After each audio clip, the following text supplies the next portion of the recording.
नमस्कार, खबरों की खबर में आपका स्वागत है। चीन जितनी भी चतुराई कर ले, लेकिन प्रधानमंत्री नरेंद्र मोदी के सामने उसकी सारी चतुराई फेल हो जाती है। ड्रैगन को लगता है कि वो अपने कूटनीति से भारत को मात दे देगा, लेकिन ऐसा होना संभव नहीं दिखाई पड़ रहा है, क्योंकि अब भारत में सरकार बदल गई है। अब जो सरकार है वो चीन की हर नीतियों पे ध्यान रखे हुए है, उसकी हर चाल को नजरअंदाज करने से मना कर देती है। चीन की हर चाल पर भारत की नजर होती है, प्रधानमंत्री नरेंद्र मोदी की नजर होती है, और इसीलिए चीन हर समय धाराशायी हो जाता है। इस बीच भी जब कोरोना वायरस का संक्रमण फैला तो उसके बाद भी चीन ने एक स्ट्रेटजी बनाई। यह स्ट्रेटजी हालांकि चीन ने पहले से ही बनाई थी और वो चल रहा था वहां पर कि भारत में छोटे छोटे जो कंपनियां हैं और कुछ स्टार्टअप कंपनियां हैं जो अब ठीक ठाक स्थिति में पहुंची हुई है, उसमें निवेश करे और उस निवेश के सहारे धीरे धीरे उस कंपनी को अधिग्रहण करने की स्थिति तक पहुंच जाए। लेकिन जब कोरोना वायरस का संक्रमण फैला और उसके बाद जब पूरे विश्व की आर्थिक व्यवस्था में एक खलबली मच गई, आर्थिक स्लोडाउन की संभावनाएं बढ़ गई, तो ऐसे समय में चीन की ये चाल धीरे धीरे पटल पर आने लगी। चीन जो नीति बना रहा था कि अब जब कोरोना वायरस का संक्रमण खत्म होगा और पूरी दुनिया की अर्थव्यवस्था धीरे धीरे आगे बढ़ने की कोशिश में रहेगी, तो उस समय भारत जैसे देश में जो छोटे छोटे कंपनियां और कुछ बड़ी कंपनियां भी है जो कहीं न कहीं से इस बीच जो कोरोना वायरस के कारण लॉकडाउन हुआ है, यहाँ के आर्थिक गतिविधियां कमजोर हुई है, स्लो हुई है, धीमी हो गई है, उसके कारण जो कंपनियों को नुकसान होगा तो उसका वैल्यूएशन कम होगा, उसकी कीमत कम हो जाएगी, उसके शेयर के वैल्यू कम हो जाएंगे। तो ऐसे समय में इन कंपनियों में बड़ा निवेश करना है और उस निवेश के आधार पर भारत के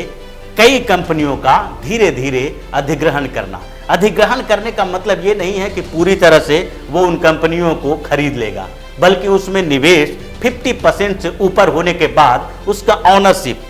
चीन के हाथों में चला जाएगा या चीन के किसी कंपनी के हाथों में चला जाएगा, या व्यक्तिगत रूप से जो वहां पर कई इन्वेस्टर हैं वो उनके हाथ में उसका कमान चला जाएगा, जिससे बाद में परेशानी हो सकती थी। तो इन चीजों को ध्यान में रखते हुए भारत ने एक नीति बदली। एफडीआई की जो नीति थी, फॉरेन डायरेक्ट इन्वेस्टमेंट की नीति जो भारत की थी, उसमें एक सुधार किया, एक परिवर्तन किया। उस परिवर्तन का आधार यही था कि चीन कोरोना वायरस के संक्रमण के खत्म होने के बाद, यानी पोस्ट कोरोना वर्ल्ड की जो बात की जाती है, उस समय चीन की जो कुटिल नीति है, जो आर्थिक कूटनीति है, उसको धत्ता बताने के लिए, उसको जो उसकी चाल है उस चाल को तोड़ने के लिए फॉरेन डायरेक्ट इन्वेस्टमेंट में चेंज करने की, परिवर्तन करने की जरूरत महसूस हो रही है। और उसके लिए एक परिवर्तन किया गया जिसमें ये कहा गया है कि भारत के साथ जिन देशों का जो देश भारत के साथ सीमा से जुड़े हुए हैं, भारतीय सीमा से जुड़े हुए जिन देशों के साथ भारत की सीमा जुड़ी हुई है, उन देशों का अगर कोई कंपनी या फिर सरकार या फिर कोई व्यक्ति भी हमारे यहाँ यानी भारत में इन्वेस्टमेंट करना चाहता है, डायरेक्ट इन्वेस्टमेंट करना चाहता है, तो उससे पहले उसको सरकार की मंजूरी लेनी पड़ेगी। ये ओपन मार्केट पॉलिसी अब नहीं रहेगी। जिस तरह से कुछ समय पहले ओपन मार्केट के कारण एचडीएफसी का शेयर चीन की कंपनियों ने खरीदा, चीन ने एचडीएफसी में बड़ा निवेश किया और पहले जो कुछ समय पहले तक 0.8% शेयर था चीन का, वो इस मार्च तक में बढ़ के धीरे धीरे 1.01% हो गया। एचडीएफसी बैंक में धीरे धीरे उसका शेयर बढ़ रहा था और उन चीजों को दूसरी कंपनियों में भी देखने को मिल सकता था, लेकिन पहले ही भारत सरकार ने उसकी चाल समझ ली और बाद में जो स्थितियां बदलेगी उसको लेके पहले सावधान हो गई और एफडीआई के जो नीति है उसमें चेंज कर दिया। अब भारत से के सीमावर्ती देश की बात करते हैं, जिन देशों को इसमें कहा गया है कि जिन देशों की सीमा भारत से लगती है, वहां से अगर किसी तरह का निवेश भारतीय कंपनियों में होता है तो उसके लिए सरकार से पहले अनुमति लेनी पड़ेगी। उसके बाद ही सरकार ये तय करेगी कि उस कंपनी में उसका निवेश होना चाहिए या नहीं, और उसके बाद ही वो कंपनी वहां पर निवेश कर सकती है। तो भारत के जो जो सीमावर्ती देश हैं उसमें अगर देखा जाए तो पाकिस्तान, बांग्लादेश, म्यांमार, भूटान, नेपाल और चाइना, जो ये देश हैं चारों तरफ, तो भारत के साथ जो लगे हुए सीमावर्ती देश में पाकिस्तान और बांग्लादेश की स्थिति ऐसी है नहीं कि वो भारत में निवेश कर सके, क्योंकि पाकिस्तान तो ऐसे ही आर्थिक रूप से इतना कमजोर हो गया है कि कोरोना वायरस के बाद वहाँ की इकोनॉमी अगर सही तरीके से चल जाए तो वो बहुत बड़ी बात होगी। वर्ल्ड बैंक ने भी उसको बता दिया है, यहाँ तक कि IMF की तरफ से भी वार्निंग दी गई है कि जो पाकिस्तान की अर्थव्यवस्था है वो बहुत बुरी तरह से प्रभावित होने वाली है। वहाँ का जो बजट डिफिसिट है वो $4 ट्रिलियन, यानी कि बहुत लंबे समय से जो पाकिस्तान आर्थिक बदहाली का शिकार था, वो आर्थिक बदहाली और ज़्यादा खराब होने वाली है। उसके ऊपर कर्ज का बोझ इतना ज़्यादा है, वो खुद ही इमरान खान बाहर के देशों से, सऊदी अरब से, UAE से, यहाँ तक चाइना से, अमेरिका से आर्थिक मदद मांग रहा है और अपने यहाँ निवेश के लिए लोगों को, दूसरी देशों के कंपनियों को बुला रहा है। तो वहाँ से भारत में निवेश की तो कोई संभावना थी नहीं। बांग्लादेश की भी कोई ऐसी स्थिति नहीं है। म्यांमार, नेपाल और भूटान की बात छोड़ ही दे, यहाँ से भारत में बड़ा निवेश नहीं हो सकता है। तो अब बचता है चीन। चीन ने जिस तरह से पिछले कुछ समय से जो भारत में निवेश किया है, उसका खतरा और धीरे धीरे बढ़ता, क्योंकि जब कोरोना संक्रमण का दौर खत्म होगा और जो इतने समय के लॉकडाउन के बाद जो आर्थिक गतिविधियां शुरू होगी, तो कई कंपनियां जहां पर पहले से भी चाइना का निवेश है, उनका वैल्यू थोड़ा कम होगा और फिर चीन उसमें कोशिश कर रहा था कि ज़्यादा से ज़्यादा निवेश करें। अभी भी जो ये रिपोर्ट्स आए हैं, जो आंकड़े हमारे सामने हैं, उसमें से भारत के 23 बड़ी स्टार्टअप कंपनियां जो है, उसमें से 18 कंपनियों में चीन का पैसा लगा हुआ है। यहाँ तक कि ओला, यहाँ तक कि बिग बास्केट, ओला, जोमेटो, स्विगी, ऐसी कंपनियां जो है भारत के, जिसका नाम सब लोग जानते हैं, और वो जो बड़ी कंपनियां हैं, पेटीएम जैसी कंपनियां हैं, ये जो कंपनियां हैं, इन कंपनियों में भी चीनी कंपनियों का और चीन का पैसा लगा हुआ है। इनका फिनांस है जो चीन के हाथों में धीरे धीरे खिसकता जा रहा था, और जब इनका कंट्रोल अगर चाइनीज कंपनियों के हाथों में जाएगा तो उससे समस्याएं भारत सरकार को हो सकती थी, भारतीय कंपनियों को हो सकती थी। और जो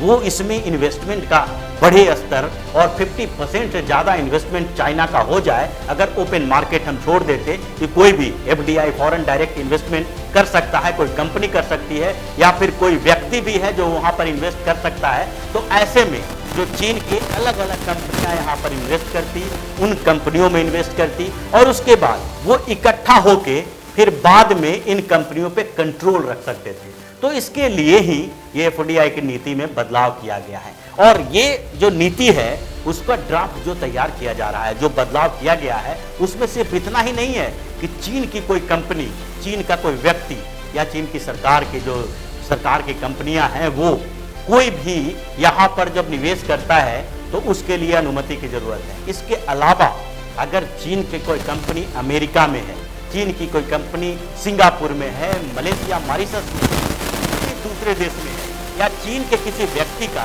अमेरिकन कंपनी में इन्वेस्टमेंट है, वो इन्वेस्टर है अमेरिका का, तो ऐसे में भी अगर अमेरिका के रूट से, सिंगापुर के रूट से या फिर किसी दूसरे देश के रूट से अगर भारत की कंपनियों में इन्वेस्ट करना चाहता है तो उसके लिए भी उसे सरकार की अनुमति लेनी पड़ेगी, क्योंकि सरकार की अनुमति के बिना वो यहाँ पर निवेश नहीं कर सकती है। और इसका आधार यही था कि चीन की जो आर्थिक कूटनीति थी उस पर ब्रेक लगाना जरूरी था। भारत सरकार पहले से ही इसके ऊपर ध्यान दिए हुए है कि चीन कैसे अपना आर्थिक साम्राज्यवाद का विस्तार करना चाहता है, और कई देशों में चीन ऐसा काम कर चुका है और धीरे धीरे वो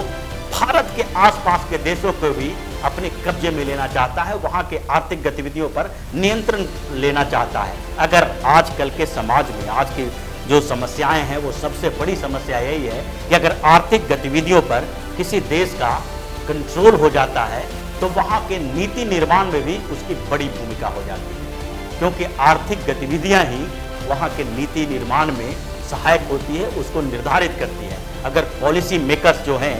वो अगर कोई पॉलिसी बनाते हैं तो उसमें इस बात का ध्यान रखा जाता है कि यहाँ जो इन्वेस्टमेंट है, यहाँ जो इन्वेस्टर है, यहाँ के जो आर्थिक स्थिति है वो उसी तरह के चलते रहे। नहीं तो अगर आर्थिक स्थिति कमजोर हुई, अगर यहाँ की कंपनियां डूबी, तो उसके बाद बेरोजगारी का दौर शुरू होगा और फिर सरकार नियंत्रित नहीं कर सकते हैं इन चीज़ों को। तो ये पूरी व्यवस्था को कहीं न कहीं से आर्थिक गतिविधियों से ही संचालित किया जाता है। और कोई भी पॉलिटिकल मूव भी जो होता है या फिर किसी तरह की कोई नीति का निर्माण जो होगा, चाहे वो अंतर्राष्ट्रीय संबंधों के आधार पर ही हो, चाहे तो किसी देश के लिए आप कोई नीति बना रहे हो, उसमें इकोनॉमिक फैक्टर एक बड़ा फैक्टर होता है। और इस बात को भारत सरकार समझ रही है। और इसलिए इससे पहले जब one belt one road initiative China ने लाया था तो भारत सरकार ने उसका भी विरोध किया था। उसका विरोध इसीलिए किया था क्योंकि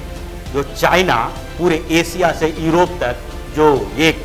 पहल कर रहा था और उसके कारण वहाँ की पूरी आर्थिक गतिविधियों पर कहीं न कहीं चाइना की एक बड़ी भूमिका होती। लेकिन भारत सरकार उसको डायरेक्ट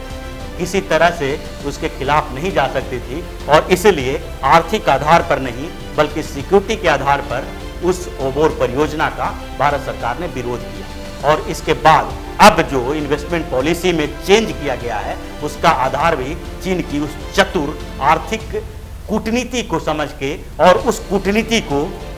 मात देने के लिए ही भारत सरकार ने इन्वेस्टमेंट पॉलिसी में चेंज किया है। और मोदी की जो ये नीति है उससे चीन मतलब ड्रैगन पस्त हो गया है। अब उसे समझ नहीं आ रहा है कि जो उसने अपने फंड इकट्ठा करके रखा था और कोरोना वायरस के संक्रमण के इस दौर में जो उसने जानकारी छिपाई थी और उसके बाद अपने यहाँ आर्थिक गतिविधियां शुरू करके पूरे अलग अलग देशों में अपनी कंपनियों का जो स्थिति थी उसको मजबूत करने की कोशिश में लगा हुआ था, वो सारा मिशन उसका फेल हो गया है। और मोदी ने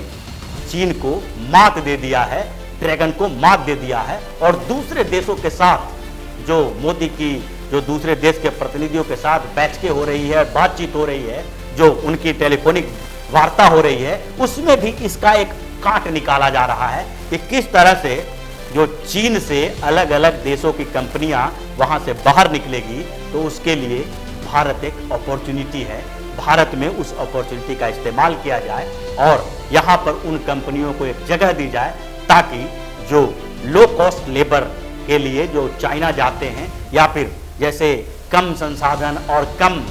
कीमत पर वो वहाँ के प्रोडक्ट तैयार कर लेते हैं, उसी तरह भारत भी उनके लिए ऐसे अवसर देगी। और इसीलिए भारत ने पूरी तरह से चीन की जो नीति है उसको उलटने का प्रयास शुरू कर दिया है, कोशिश शुरू कर दी है। तो इसी तरह की खबरों के साथ फिर से हाजिर होंगे। तब तक के लिए बने रहिए हमारे साथ और देते रहिए हमें सहयोग ताकि इसी तरह की खबर हम आपके लिए लाते रहें।